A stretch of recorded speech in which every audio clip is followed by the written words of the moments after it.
Hello అండి, నేను మీ Surekha tasty ట్రీట్స్కి స్వాగతం. ఈరోజు ఒక మంచి పర్ఫెక్ట్ ఈవినింగ్ స్నాక్స్ చూద్దామండి. ఎంతో టేస్టీగా ఉంటాయి, అలాగే చాలా హెల్తీ కూడా. లోపల సాఫ్ట్గా, బయట క్రిస్పీగా, తినడానికి చాలా బాగుంటాయి. నూనె అనేది ఎక్కువగా పీల్చకుండా చేసుకునే ఈ వడలు బొబ్బర్ల వడలండి, అలసందల వడలు అంటారు. చాలా టేస్టీగా ఉంటాయి ఇవి.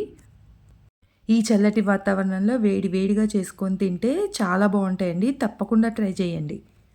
ఇవి చేసుకోవడం కోసం ఒక కప్పు అలసందలు తీసుకున్నాను. ఇవి బాగా కడిగి ఒక 8 గంటల దాకా నానబెట్టాలండి. ఇవి బాగా నానాలి, అప్పుడే మనకి డైజెషన్ ప్రాబ్లం రాదు. ఈ విధంగా నానిన తర్వాత నేను ఇక్కడ వాటిని వాటర్ అంతా వడపోసేసుకుని ఒక జాలి బుట్టలో వేసుకున్నాను.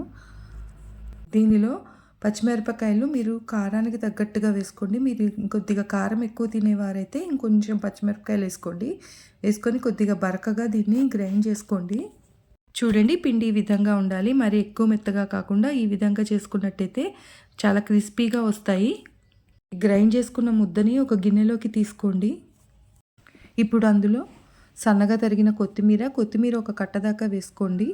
అలాగే కొద్దిగా పుదీనా తీసుకోండి. కొద్దిగా సన్నగా తరిగిన పచ్చిమిరపకాయలు తీసుకోండి.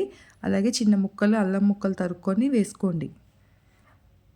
అలాగే సన్నగా తరిగిన ఉల్లిపాయ ముక్కలు వేసుకోండి. ఇక్కడ నేను ఒక పెద్ద ఉల్లిపాయ దాకా తీసుకున్నాను.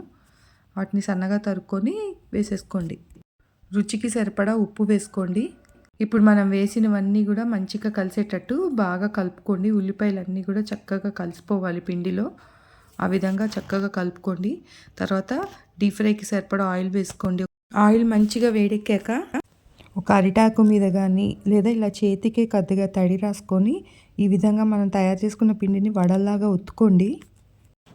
అలా నూనెలో వేసేసుకోండి. ఇలాగే అంత పిండి అంతా కూడా ఇలా చిన్న చిన్న ముద్దలుగా తీసుకొని వడల్లాగా ఒత్తుకొని నూనెలో వేసేసుకోండి. కొంచెం మంట తగ్గించి పెట్టి వేసుకోండి. వేసుకున్నాక మంట పెంచండి, అప్పుడు లోపల నుంచి కుక్ అవుతాయి. మనం వేసుకున్న నూనెకి ఎన్ని సరిపోతాయో అన్ని వేసేసుకున్న తర్వాత మంటను పెంచండి. మనం వేసుకున్న వడలన్నీ మంచిగా ఎర్రగా ఫ్రై అయ్యేదాకా ఫ్రై చేసుకోండి. ఈ విధంగా గోల్డెన్ బ్రౌన్ కలర్ వచ్చిన తర్వాత ఒక ప్లేట్లోకి తీసుకున్నారంటే రెడీ అయిపోయినాయండి మంచి టీ టైమ్ స్నాక్స్. ఈ విధంగా సాస్ తోటి కానీ ఏదన్నా మీకు నచ్చిన పచ్చడితో కానీ సర్వ్ చేసుకోండి, చాలా బాగుంటుంది. మీకు కనుక ఈ వీడియో నచ్చినట్టయితే వీడియోకి ఒక లైక్ చేయండి. ఛానల్ని సబ్స్క్రైబ్ చేసుకోవడం మర్చిపోకండి.